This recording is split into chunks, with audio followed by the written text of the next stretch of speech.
Hello, everyone. I'm Sandra Smith, along with Kennedy, Jessica Tarlov, Jesse Waters, and Greg Gutfeld. It is 5 o'clock in New York City, and this is The Five.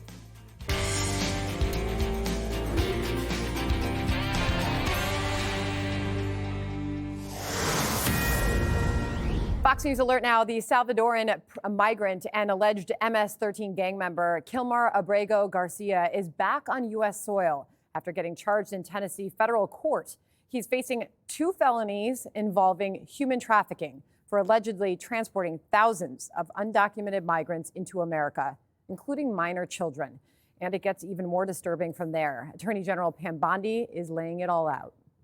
He was a smuggler of humans and children and women.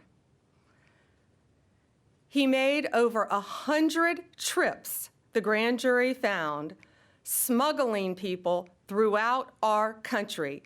The defendant abused undocumented alien females, according to co-conspirators who were under his control while transporting them throughout our country. This defendant trafficked firearms and narcotics. A co-conspirator alleged that the defendant solicited nude photographs and videos of a minor. A co-conspirator also alleges the defendant played a role in the murder of a rival gang member's mother. The charges stem from a traffic stop in Tennessee back in 2022. Abrego Garcia pulled over for speeding, and that led law enforcement officers to suspect him of involvement in human trafficking. And now the Democrats and the media are going to have some big questions to answer for after turning Abrego's case into a rallying cry. The Supreme Court orders the Trump administration to return the Maryland father who was mistakenly deported to El Salvador's notorious prison. The Maryland father. The Maryland father. The Maryland father. He will not return the Maryland father. Maryland father. The Trump administration claims it is not required to bring back Kilmar Abrego Garcia, the Maryland father wrongfully deported to a notorious prison in El Salvador. Oh, boy, do we remember. Maryland Democratic Senator Chris Van Hollen reacting to the return of Kilmar Abrego Garcia to the United States. He said, quote, "As I have repeatedly said, this is not about the man. It's about his constitutional rights and the rights of all. The administration will now have to make its case in the court of law, as it should have all along."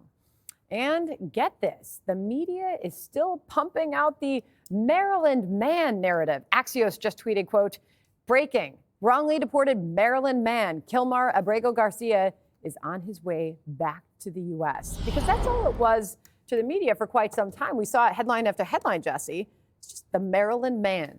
Not just headlines. Jessica called him the Maryland man. I did not. And yes, Maryland dad. You No, did. I didn't. I used his name like a grown-up. You called him a Maryland dad. And now the Maryland dad is accused of killing a rival gang member's mom. Ouch, Jessica. But I don't want him back here. I don't think they should have brought him back. This is a national security situation. The guy's a designated terrorist. He belongs somewhere else. What are we going to do? We're going to spend 2 years and $50 million trying this guy, imprisoning this guy, feeding him, giving him health care, and then flying him home? Permission to make an analogy? Permission granted. This is like renting a car and then taking it to a car wash before you return it. What's the point? It's not your car, and it's going back anyway. They say they care about the rule of law. They don't. That's why they raided Trump's house and tried to strip him off the ballot and fine him $500 million. They're just trying to throw sand in the process because they want all these guys to stay. And this is not me speaking. This is them saying we want an underclass here so they could wipe our... You know the word, Jessica. This guy is such a bad hombre. He's the baddest of bad hombres. He was caught soliciting child porn. He was trafficking humans, drugs, weapons. He beat his wife twice with a closed fist. The Democrats don't understand. It doesn't necessarily look bad. This is what the party is. It's a party of lawyers. This is why they spent $7 billion and there's only 7 charging stations. This is why they spent billions of dollars and you don't have high-speed rail. It's because everybody slows things down. Oh, you have to have a black and a trans person build this thing. Oh, is it on an Indian reservation? Now we need to do a survey. This slows down the country, And if you're going to spend all this time on one dude, no good. They should have left him in El Salvador. You know, there's brand new reaction, Jessica, from the White House right now through Caroline Leavitt, the press secretary. She issued a statement on the breaking news. The Justice Department's grand jury indictment against Abrego Garcia proves the unhinged Democratic Party was wrong, and their stenographers and the fake news media were once again played like fools. No, I disagree wholeheartedly. And Caroline Leavitt, as well as other members of the Trump administration, from the president himself to Kristi Noem, lied to the American people when they said that they couldn't bring him back. So we can't do that. It's up to Bukele. Well, I guess you could get him back. And I do think it is a victory for the rule of law that he will go, he'll have his due process, and then he'll probably end up in a jail. And then after that's done, then he'll be deported if it turns out that this is true. But they should now systematically go through the list and start with Andre Hernandez and all the other people who are alleged to be innocent of anything, not convicted of any crimes, and bring them back and let them have their day in court. Just put them in front of an immigration judge and do it the legal way. You say we're a party of lawyers. I don't think that's as embarrassing as you think, and you would probably do better if you had more high-quality lawyers in your party. Lawyers are rated below Congress, and Congress is at like 12% approval. It's not about approval, it's about effectiveness. And you show up You in think court this all the is time. effective? Yeah. Wasting $1 million bringing a guy back and forth and back and forth. The American people are clear about this. A majority support people getting their due process. We know that he has a constitutional right to this. It comes from Antonin Scalia himself affirming it, saying there are due process rights afforded to people who are here illegally. He's a terrorist, Jessica. He might be. And then he should go to jail and then get deported home. He was already home. It's so strange to me that you're comfortable with people going to a foreign prison camp without getting any semblance of a trial or due process when they haven't even been convicted of anything. I don't understand that. I understand getting people who are here legally out.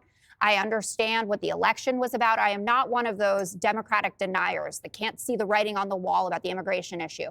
But how can you actually sit here in the comforts of our air-conditioned studio or in your big, nice house and be comfortable knowing that there are people not convicted of anything left to rot in a foreign prison? He has been convicted. He has not. Yes, he has. Hey, he's illegal. He's been arrested. And get this, he's not an American citizen. If you want to spend all your attention trying to protect a human trafficker, you can do that. What I love about this is that in order to find this out, we had to send him to El Salvador, which created this unstable hysteria among camera-chasing Democrats, which forced this guy's crimes into plain view. Suddenly, the Maryland dad, and that's what you called him, was no ward cleaver, more like Freddy Krueger, a wife-beating gangbanger, human smuggler. So if the Dems hadn't run to his defense, we might not have seen how bad they are and how stupid your party is. And it's not about the man, says Van Hollen. The Dems compelled us to feel for him. They wanted his name in our heads. I have seen that picture more times than I've seen pictures of my dog, Gus. Why does the media always use one picture? This guy, I mean, look, the picture is supposed to tell you, hey, he's a normal guy. You know, he doesn't look at child porn. He doesn't embezzle kids. Just look at him with his backward hat. You know, they demanded that we abide by their outrage narrative. What they didn't count on was that their poster child for persecution was actually the persecutor. And unlike Van Hollen, I am sincere when I say that scumbag is irrelevant. Not Van Hollen, but he is a scumbag. The criminal. It's the demand that the media and the Democrats have for us to accept their narrative. They did this with George Floyd. They did this with Michael Avenatti. They did this with Jussie Smollett. They did this with BLM. They did this with Greta Thunberg. They did this with Joe Biden. And they did this with Hamas. Did I say BLM yet? Yes. Okay. Every narrative that they feed us turns out to be horribly wrong. They're either a poor judge of character or they don't give an F whether they're telling the truth or not. The Dems can only blame themselves, Jessica, because they compelled themselves to believe their own narrative. They brainwashed themselves. They weren't prepared for the response. The public refused to believe their fantasy. That enraged them even more. You know, how can you not believe us? We're telling you the truth. No, you've been lying to us forever. Van Hollen's has got to do a press conference. He spent all his time in front of the cameras. He's got to go out there and deal with this now. But if you're going to spend your time, Kennedy, what about the undocumented females that are allegedly victims of his? Where's Van Hollen and these Democrats fighting for them? I mean, if you read through the sickening details of this now grand jury sealed document, the indictment, the jury is alleging, among other troubling findings, he's a member of MS-13. He transported thousands of gang members and children, abused undocumented females, and attempted to solicit child porn. How about the victims? So I think what the Democrat narrative will be that the Maryland dad is quite an entrepreneur because, you know, he had a fun little business where he was shuttling people back and forth. And if you're going to make money, you got to make the most money. And that's by getting kids into the country illegally because their parents will pay thousands of dollars. They'll borrow it. They'll steal it. It doesn't matter what they do. And, you know, if Van Hollen is so in love with the Constitution, why didn't he take the Constitution for margaritas? Why did he take a gang member? And, you know, it's like Democrats are sitting here every day. We hear about, you know, a new focus group and a new study and a new concentration of pearl clutchers who are so worried about how they got so off message and how do we lose populism to Republicans? It's like by doing stuff like this, you know, it's like you choose who you defend. And instead of defending, you know, defenseless women who are beaten and killed by awful people who happen to be here illegally, which, you know, does make up a minority of the people who are in this country undocumented, but they're not looking out for them. They're not looking out for the 200,000 children who have gone missing in this country. This is the person that they chose to defend. And what happens is when his real biography is written with the actual facts, it's very damning for them, but that's what they chose to bet on. And unfortunately for them, it's another losing proposition. Any final thoughts, Jessica? Why does she get final thoughts? Because she's the victim on this panel. My final thought is that when this was being litigated first, when he was first deported to CCOT, Donald Trump's approval rating went down because the American public wanted due process. Oh, you were so wrong. By the way, can you explain to me what due process is? I'm sorry. No, you're not sorry, when you but say you have to stop doing it. I'm sorry, I couldn't help it. All right, guys, final thought. Okay, no final thoughts for I'm you. going to Grand Rapids tomorrow. Okay. Click here to subscribe to the Fox News YouTube page to catch our hottest interviews and most compelling analysis. You won't get it anywhere else.